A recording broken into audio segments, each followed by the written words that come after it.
ಕಾಲ ಎಲ್ಲಿಗೆ ಬಂತು ಏನೋ ಗೊತ್ತಾಗ್ತಾ ಇಲ್ಲ. ಮನೆಗೆ ನೆಂಟರು ಬರೋ ವಿಚಾರಕ್ಕೆ ಗಂಡ ಹೆಂಡತಿ ಜಗಳ ಆಡ್ತಾ ಇದ್ದಾರೆ. ನೆಂಟರ ವಿಷಯಕ್ಕೆ ಶುರುವಾದಂಥ ಜಗಳ ಈಗ ಸಾವಿನಲ್ಲಿ ಅಂತ್ಯವಾಗ್ತಾ ಇದೆ.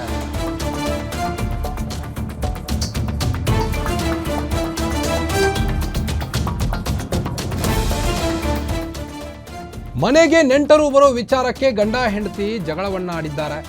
ನೆಂಟರ ವಿಷಯಕ್ಕೆ ಶುರುವಾದಂಥ ಜಗಳ ಈಗ ಸಾವಿನಲ್ಲಿ ಅಂತ್ಯವಾಗಿದೆ. ಪ್ರತಿನಿತ್ಯ ನೆಂಟರು ಮನೆಗೆ ಬರ್ತಾ ಇದ್ದಾರೆ ಅಂತ ಮನನೊಂದಂಥ ಪತ್ನಿ ನೇಣಿಗೆ ಶರಣಾದಂಥ ಘಟನೆಯಾಗಿರುವಂಥದ್ದು. 78 ವರ್ಷದ ಮೋನಿಕಾ ಸಾವಿಗೆ ಶರಣಾಗಿರುವಂಥದ್ದು. ಬೆಂಗಳೂರಿನ ದಾಸರಹಳ್ಳಿಯಲ್ಲಿ ಮೋನಿಕಾ ಆತ್ಮಹತ್ಯೆ ಮಾಡಿಕೊಂಡಿದ್ದಾರೆ. 9 ವರ್ಷಗಳ ಹಿಂದೆ ತುಮಕೂರಿನ ಮೋಹನ್ನನ್ನ ಮದುವೆಯಾಗಿದ್ದಂಥ ಮೋನಿಕಾ, ಲಾರಿ ಟ್ರಾನ್ಸ್ಪೋರ್ಟ್ ಮಾಲೀಕನಾಗಿದ್ದಂಥ ಪತಿ ಮೋಹನ್ ಇಬ್ಬರು ಸೇರಿ ದಾಂಪತ್ಯ ಜೀವನಕ್ಕೆ ಕಾಲಿಟ್ಟಿದ್ರು. ನೆಂಟರು ಬರೋ ವಿಷಯಕ್ಕೆ ಈಗ ಗಂಡ ಹೆಂಡತಿ ಜಗಳವಾಡಿಕೊಂಡು ಮೋನಿಕಾ ಆತ್ಮಹತ್ಯೆಗೆ ಯತ್ನಿಸಿದ್ದಲ್ಲದೆ ಸಾವನ್ನಪ್ಪಿದ್ದಾರೆ. ಮೋನಿಕಾ ಮೋಹನ್ ದಂಪತಿಗೆ 2 ಮಕ್ಕಳು ಕೂಡ ಇದ್ದಾವೆ. ಈಗ ಪಾಪ 2 ಮಕ್ಕಳು ಕೂಡ ಅನಾಥವಾಗಿವೆ. ಬೆಳಗ್ಗೆ ತವರು ಮನೆ ಕಡೆಯ ಸಂಬಂಧಿಗಳು ಬರೋ ವಿಚಾರಕ್ಕೆ ಗಲಾಟೆಯಾಗಿದೆ ಗಂಡ ಹೆಂಡತಿ ಮಧ್ಯೆ. ಗಂಡ ನೆಲಮಂಗಲ ಟ್ರಾನ್ಸ್ಪೋರ್ಟ್ ಕಚೇರಿಗೆ ತೆರಳಿದಾಗ ಪತ್ನಿ ಆತ್ಮಹತ್ಯೆಯನ್ನು ಮಾಡಿಕೊಂಡಿದ್ದಾಳೆ.